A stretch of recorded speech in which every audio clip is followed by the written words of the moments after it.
The house had never felt small before, but now, with Violet McCall in it, every room felt too quiet, too fragile, like the walls were listening. I made coffee the next morning, hands rough and clumsy. She sat at the kitchen table, hair pinned. Up again, but in a simpler way, like she'd slept a little, maybe not. Her crimson dress was gone, replaced with a plain cotton shift from Sarah Beth's trunk. Still, even dressed down, she didn't look like she belonged to this life. She looked like someone who'd seen too much to ever settle down, but might lie about it for the right reasons. She didn't ask for cream. She didn't say thank you. Just stared into the cup like it was a mirror. I finally asked the question I'd been chewing on all night. Why'd Sarah send you here? She didn't flinch, didn't smile, didn't try to charm me, because she knew I was running out of places to go. And she said you were the only man she ever trusted. I blinked. She said that? Violet nodded slowly. You helped her once. Gave her money when her sister took sick. She never forgot. That was years ago. A brief moment I'd chalked up to decency, not charity. I'd never thought much of it. But she didn't just send me to save me. Violet continued, voice low. She sent me to protect you. I leaned back against the counter. Protect me from what? She looked out the window like she expected someone to be watching. Then she said the name like it tasted sour. Morrison. That got my attention. Judge Eli Morrison? She nodded. He's got nothing to do with me. I ain't seen that snake in 5 years. She looked at me, then finally, fully, and what I saw in her eyes made the coffee in my gut turn to ice. He knows about your ranch. He knows about you. And he thinks you're a problem. My voice was flat. Why? Because of what's buried here, she said. I stared at her. There. Ain't nothing buried here but bones and fence posts. Violet leaned in. That's not what the judge thinks. He believes Sarah Beth sent you something, maps, deeds, maybe records from the old surveyor's office. Things that could burn down everything he built. Now she had my full attention. I hadn't received anything from Sarah Beth except her letters and the photo. Nothing else. But Violet swore the judge believed I had something hidden, and he was willing to kill for it. I used to work at the Bellflower, she said. High-end saloon full of men who think women don't have ears. I heard things. I kept my mouth shut. That's how I stayed alive. She touched her jaw lightly, as if remembering something she didn't want to say, but a few weeks ago I heard Morrison talking about a fire. Not a literal one. A clean sweep. Getting rid of every last man who might tie him to the railroad scandal. My jaw clenched. That was 10 years ago. Violet shook her head. Not to him. I felt my stomach twist. I'd been a witness in a land deal gone sideways. Gave testimony to a federal investigator. Thought it amounted to nothing when they dropped the case. But now it sounded like Morrison had waited years to finish what he'd started. So what now? I asked. She folded her hands. I stay, you hide me, and we hope he thinks I'm dead. Long enough for us to figure out what he's really after. I looked at her, this woman with secrets sewn into her skin, like tattoos, and I saw the edge of desperation. Not performative. Real. I should have told her no, but instead I locked the front door, checked the back latch, and went out to the shed to start inventorying ammunition. Whatever this was, it was bigger than just her. Bigger than me. And if Morrison thought I was going down quiet, he'd forgotten who I used to be. I'd spent 3 years talking to the wind and sleeping beside silence. The ranch didn't talk back, and the livestock didn't care if I was lonely. So when I finally saved enough coin to write to the mail-order bride agency in Wichita, didn't expect a miracle, just someone kind. Sarah Beth Collins. Her letters were plain but warm, and the photo showed a modest-looking woman with soft eyes and a church bonnet. That was enough for me. The wagon pulled up just past noon on a Tuesday. Sun high. My hands were dirty from mending a fence post, but I'd washed my shirt and combed my hair that morning. I stood by the porch, hat in hand, nerves jangling like loose nails in a drawer. The door opened, and out stepped Hell in high heels. Crimson silk clung to her like the dress was painted on. Her hair raven black, twisted up in some coiled style I'd only seen in saloons. Painted lips curved into a smile that didn't belong on any preacher's daughter. and her eyes green, clever, like she'd already read everything I was trying not to feel. She paused on the bottom step of the coach, looked out over my spread like she was appraising it for value, then looked at me like she already knew the price I'd pay for her. "You ain't Sarah Beth," I said, the words leaving my mouth before I could think better of it. "No," she answered, stepping down in heels that had no business on prairie dirt.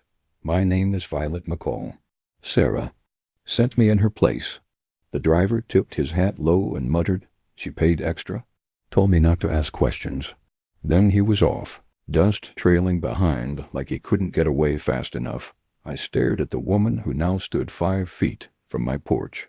I wasn't sure what hit me harder, the fact that Sarah Beth had lied, or that this woman standing here looked like the kind of trouble that didn't just break hearts, but left men digging shallow graves behind barns. "You got a letter?" I asked, voice tighter than I meant. She pulled a folded envelope from her sleeve and handed it over. It was Sarah Beth's handwriting, no doubt. The message inside was brief. "Tobias, I'm sorry. I couldn't come. But she needs you more than I ever could. Please don't turn her away. Keep her safe." Safe. I looked at Violet again. She didn't look like someone who ever felt unsafe. But there was a tightness to her shoulders, something too still behind the smile. "You lied, too." "M.E.," I said. "I didn't," she replied. "I never said I was your bride. You assumed. I should have sent her packing. Should have walked back inside, shut the door, and gone back to my quiet little life. But I didn't, because I noticed the way her hands trembled just a little. I noticed the thin line on her cheek, partially healed, and the small bruise at the edge of her jaw she'd tried to cover with powder. And I noticed that she hadn't brought much, just one worn leather bag and a second pair of shoes tied to the handle. I swallowed hard. "One night," I said. "That's all I'm offering. One night under my roof, until I figure out what this is." Her smile didn't fade, but her eyes softened. "That's all I need," she said. That night I couldn't sleep. She sat in the front room, quiet, her hands folded in her lap like a statue. I watched from the hallway, the lamplight casting soft shadows on her face. She wasn't who I was expecting, but something told me she was exactly who was meant to show up. I just didn't know yet whether that was a blessing or the start of my undoing. The sun hadn't even set before the prairie felt wrong. Violet had gone quiet. Not sullen or scared, just watching the horizon like she could feel something coming before it arrived. I'd seen that kind of alertness in wounded animals and men who'd been to war. It meant trouble was closer than anyone admitted. Inside, the house smelled like gun oil and lamp smoke. I'd pulled every old Winchester and scattergun out of the cabinet and laid them across the table, checking the actions, replacing bad springs. Violet didn't comment. She just stood behind me, arms folded, looking more like a widow than a whore. "You used to know him, didn't you?" I asked without turning. "Morrison?" She said. "I used to drink whiskey from his glass." That told me more than I wanted to know. She let the silence sit before she added, "Back when I was too desperate to say no." I didn't press. Some things didn't need to be dragged into daylight. That evening, I lit the lamps low and bolted every door, but I still felt exposed. My ranch was flat, open good land, bad for defense. The kind of place a man could see his death coming, but not stop it. Violet sat at the hearth, staring into the fire. I knelt by the woodbox to feed it another log when she said something that made my blood run cold. "Sarah Beth's dead." I turned slowly. "She didn't run off," Violet whispered. "Morrison had her killed. She knew too much. She found the maps months ago, hidden behind a false wall in the surveyor's office she cleaned. She took pictures, copied things. She was trying to blow the whole thing open." I lowered the log to the fire gently. "Why didn't you tell me that sooner?" "Because I didn't think you'd let me stay if you knew what kind of target that made you." I looked at her hard. "So you brought that fire to my doorstep?" "No," she said, voice raw. "She sent me here so it wouldn't burn anyone else. I didn't know Morrison would be this fast." Outside, a sharp, metallic sound rang through the night. I shot to my feet. So did Violet. We heard it again, then a low murmur, like voices carried on wind. "They're here," she whispered. I grabbed the scattergun and handed her a loaded pistol. "You know how to use it?" She didn't answer with words, just pulled the hammer back and clicked it twice. We moved to the cellar entrance behind the kitchen, something I'd rarely used. She helped me pull up the trapdoor. Inside was black as pitch and smelled of damp earth. She hesitated at the edge. "They won't just burn the house," she whispered. "They'll want to know what you told." "You think I'm going to give 'em a damn word?" She looked at me like she didn't know yet. I dropped down into the hole, reached back up, and helped her down. We lowered the trapdoor and bolted it from the underside. The tunnel wasn't long, 40 feet at most, leading to a false root cellar that opened into the barn's floor. My grandfather built it in case of raids back in the early years, but it had never been used for more than storing onions. We crept through the tunnel, step by step. Above, we heard boots creaking on the floorboards of my home, voices barking. A crash of glass. Violet stayed just behind me, her breath warm and fast. She'd stopped trembling. Near the tunnel's end, she tugged my sleeve. "He's not just after the maps," she said, voice barely audible. "He wants to make sure no one ever questions the new line's ownership. That includes you." "And you?" I asked. She hesitated. I helped him launder names. I didn't know what I was doing at first, but once I did, it was too late. "Sarah. Beth found out and tried to get me out." I stared at her in the dark. She wasn't just some saloon girl. She was part of the whole machine. "Why should I trust you?" "Because I stayed. Because I ran toward you, not away. That has to count for something." The sound of men shouting upstairs got louder. "Stay close," I whispered. I lifted the barn hatch slowly, praying they hadn't posted guards.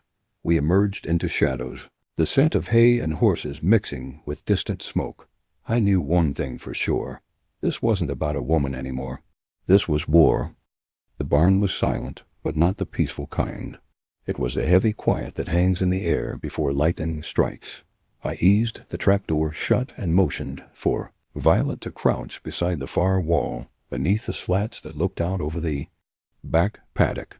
Moonlight bled through the cracks, silvering the hay and casting long lines across her face.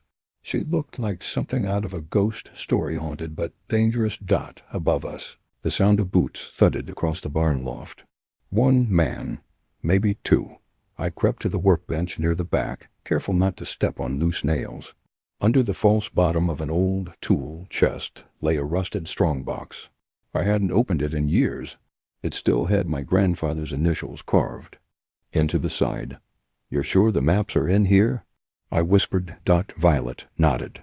"Sarah told me she sent a second copy, hidden with someone she trusted. She didn't say your name, but she described the barn." I cracked the lid open. Inside were old survey maps, deeds, and a rolled-up document sealed with wax. Railroad lines, land claims, signatures from men who weren't supposed to be involved. One of them was Morrison's. Violet leaned over my shoulder, her breath hitching. "This is enough to hang him." Just then a voice rang out from the rafters above. "Don't move." We turned, slow as molasses. A man in a long duster coat stood on the loft stairs, holding a rifle pointed square at my chest. His face was familiar, creased, mean, sunburnt. "Crawford, one of Morrison's oldest enforcers. Thought you'd be smarter than this, Crow," he growled. "You should have run." I raised my hands, careful not to let my fingers drift too far from my belt. Running doesn't clear a man's name. Crawford stepped closer. "You're not walking away from this. Neither is she." I glanced at Violet. She met my eyes and gave the faintest nod. Then she said, loudly and clearly, "You might want to think twice before pulling that trigger." Crawford snorted. "Why's that?"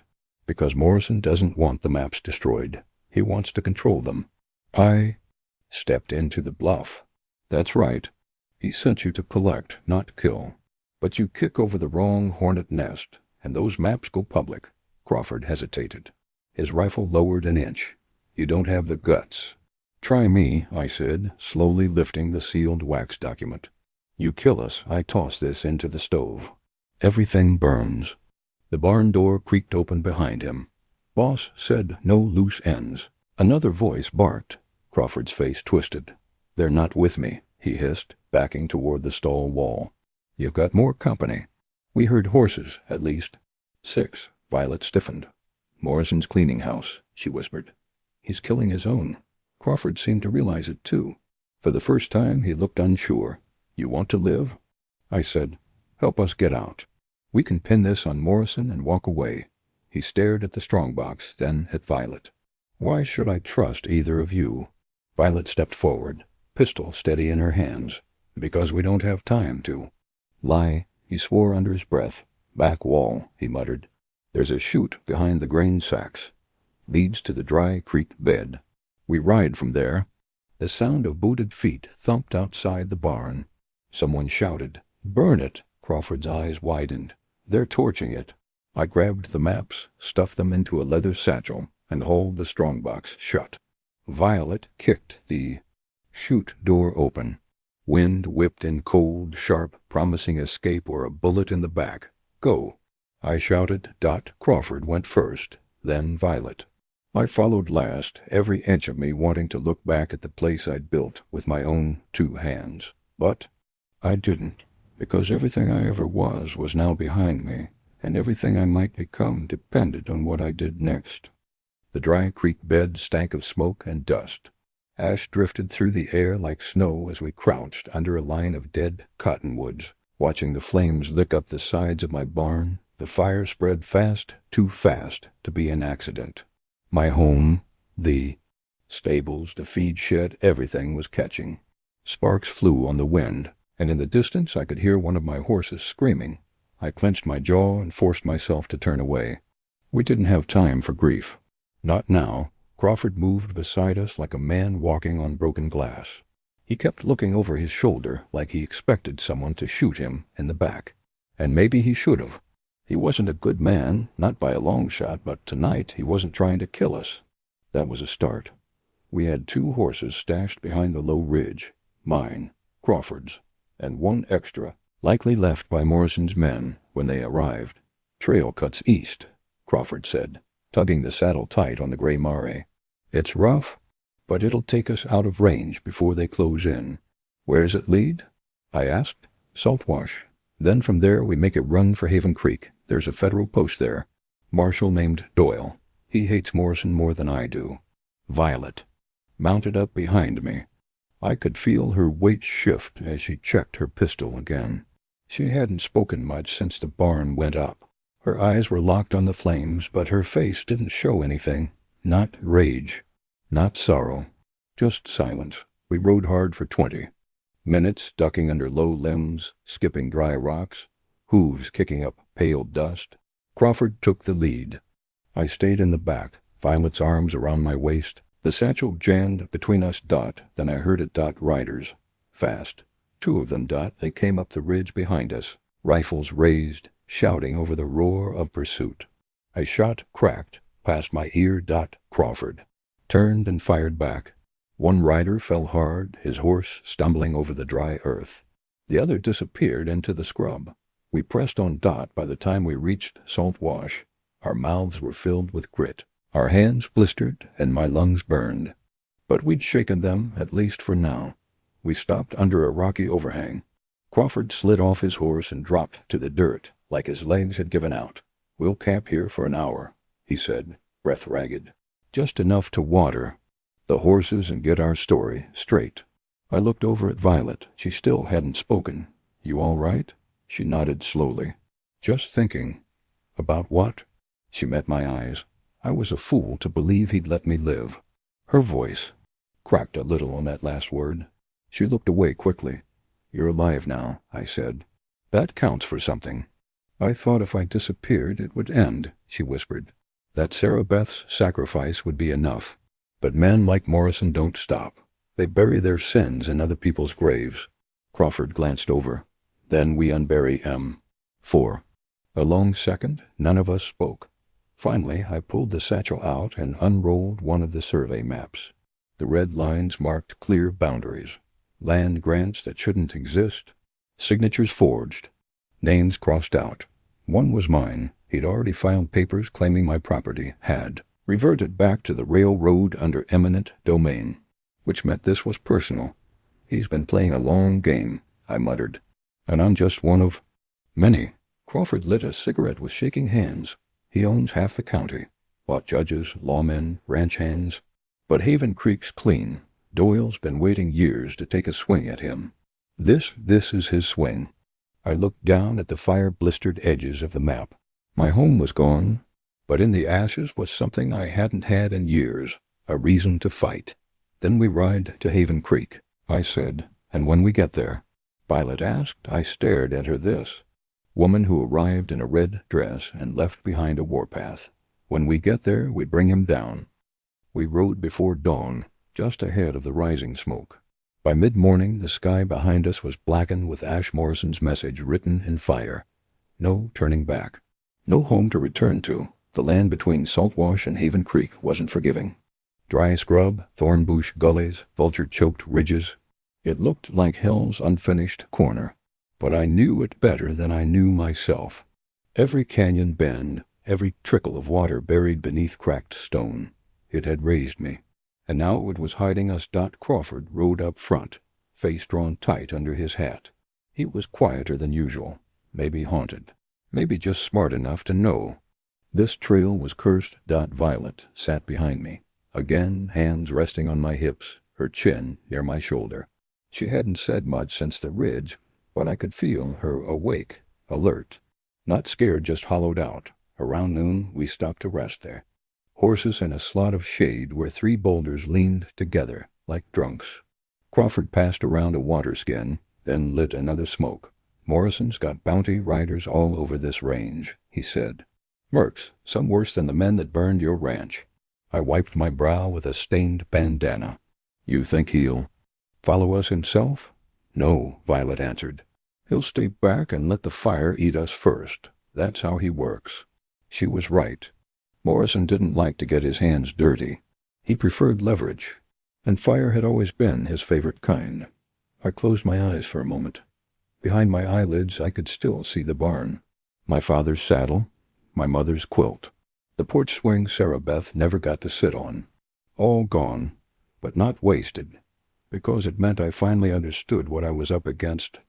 By dusk, we spotted Haven Creek in the distance, a dusty outpost nestled between 2 shale hills, barely more than a federal supply station and a few buildings, clinging to each other for dear life. We approached slow, careful not to draw attention. Marshal Doyle stood out front, arms crossed, badge glinting against the last of the sunlight. He was older, but not soft grizzled like cured leather, eyes sharp as tacks. Tobias Crow? He called out. That's right.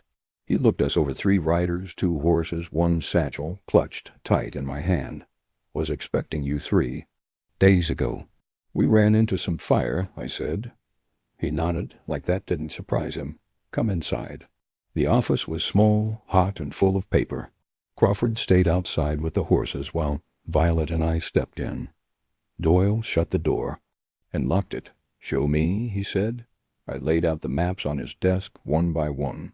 The signatures, the land claims, the duplicate files. Then the letter Sarah Beth had written and sealed, a confession. She must have slipped in with the maps before she died. Doyle read in silence. When he finally looked up, his face was pale. This is everything, he said. Enough to hang Morrison and half the district with him. You'll need help, I said. I already sent word east. Federal auditors. Investigators. But if Morrison finds out, he'll kill me before the telegraph cools. Violet stepped forward, her voice steady. Then you need to move fast. He turned to her. You're the girl from the Bellflower. She lifted her chin. Not anymore. Doyle nodded slowly, then opened a cabinet and pulled out 2 U.S. Marshal badges. You're deputized, he said, tossing one to me and one to Violet. Temporarily. You ride with me tonight to deliver the G to thy evidence to the county seat. That's the only way this survives. I stared at the badge in my hand. I'd never wanted it. Never asked for it, but I'd earned it the hard way. Outside, I heard Crawford kick a stone and mutter something about hell freezing over. I walked out and handed him the second badge. You in? He looked at it like it might bite him. Then he chuckled, low and bitter. Guess if I'm going to die, might as well wear a star. That night, as we rode under a blanket of stars, I realized something strange had happened. I wasn't just running anymore. I was chasing something. And for the first time in years, it felt like the right direction. It took less than 48 hours to bring Morrison's empire to its knees. The morning after we rode into the county seat, Marshal Doyle presented the maps, the forged deeds, Sarah Beth's letter, and Violet's sworn statement. Crawford added his own testimony full of names, dates, and jobs paid in blood. Morrison's men had always trusted him to keep secrets. Now those secrets were inked onto federal records. The courthouse buzzed like a hornet's nest, kicked wide open. By noon, 5 local officials were in chains. By sunset, Morrison himself was under arrest. He didn't go quietly. He never would. When they came to his estate with warrants in hand, he stood on his polished porch, sipping whiskey like it was just another warm evening. He didn't blink when they cuffed him. Just smiled. "Took you long enough," he said. I watched from across the street, jaw clenched. He looked right at me as they loaded him into the wagon. "You're not a hero, Crow," he said. "You're just what was left standing." I didn't answer. Didn't need to. Sometimes what's left standing is all that matters. The trial began within a week. The evidence was too strong to deny, too loud to ignore. The judge recused himself. A replacement came from out east, clean, cold, unbought. Morrison tried to lie, then to threaten, then to offer deals. None of it worked, because for once we were louder. The maps showed the manipulation of nearly 40,000 acres.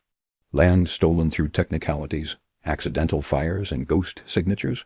Sarah Beth's affidavit detailed everything. The names Violet had overheard, the saloon whispers, the ledger she saw but never touched. She told them everything, voice shaking at first, then steady like iron. And when it was Crawford's turn, he stood tall and laid it all out. "I ain't a good man," he said, "but I'm the one who helped bury the bodies. I'll be damned if I let the man who paid for it walk free."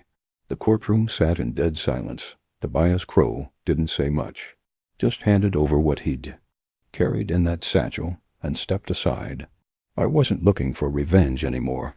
Just closure. After 4 days, Morrison was found guilty on all counts. Conspiracy, fraud, racketeering, and accessory to murder. They marched him from the courthouse in shackles. I never saw him again, but his shadow lingered. After the verdict, I stood alone outside the courthouse, watching the sunset spill gold across the windows. I didn't feel triumphant. I felt hollow, tired, like something had been dug out of me and buried beside the wreckage of my ranch. Violet came to stand beside me. She was in plain clothes, now a dusty blue dress, her hair tied back, no more paint on her lips, no armor in her voice. "You did it," she said. "No," I said softly. "We did." She looked up at the sky. "What now?" "I don't know," I admitted. "I've got nothing left but the land." "The land's still yours," she said. "And maybe it needs rebuilding." I studied her then. Not the woman who stepped off the wagon in a red dress, but the one who'd ridden through fire with N.E. "You're not running anymore?" "No," she whispered. "For the first time in my life, I don't have to." We stood there for a long moment, saying nothing more. The storm was over. The fire had passed, but something was still alive, flickering, low in the ashes, waiting to grow. 6 months later, I hammered the last plank into the new porch railing and wiped the sweat from my brow. The sun hung low over the prairie, golden and heavy, the way it gets in late summer when the dust smells like memory and everything feels slower than it should. The ranch wasn't what it used to be. Not yet, but it was coming back board by board, fence by fence. The land hadn't forgotten me, even if the fire tried to. The fields were still good, the well still deep, and the bones of the place had held firm. And I wasn't rebuilding alone. Violet came out of the house carrying 2 tin mugs of sweet tea. She'd lost the red dress for good. Now she wore work boots and a faded calico shirt, sleeves rolled to her elbows. Her hands were calloused, her nails chipped. Her hair always smelled like lavender and wood smoke.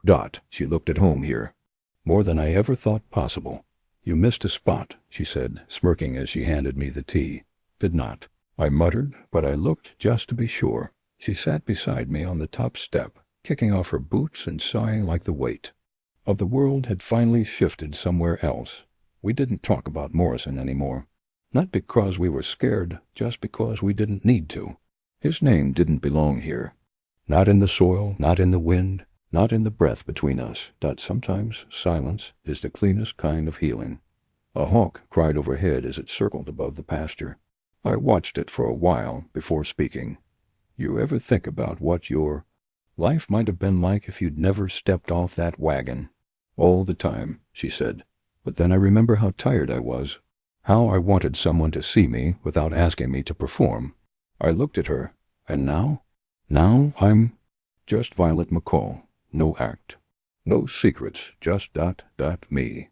It was the bravest thing I'd ever heard. Later that evening, we sat out back by the corral, watching the sky turn to fire as the sun dipped below the hills.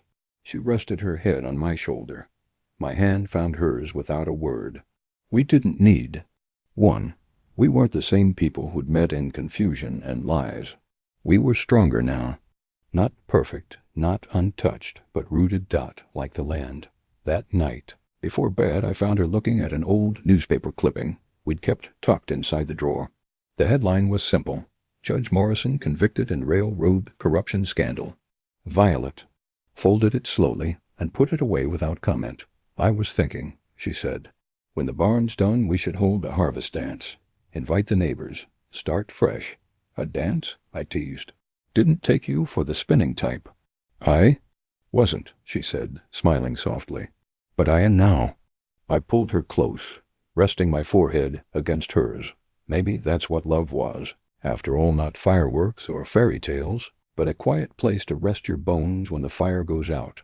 We'd both walk through hell, but together we'd built something that just might last. And I finally understood what Sarah Beth meant in that letter. She hadn't sent me a warning. She'd sent me home.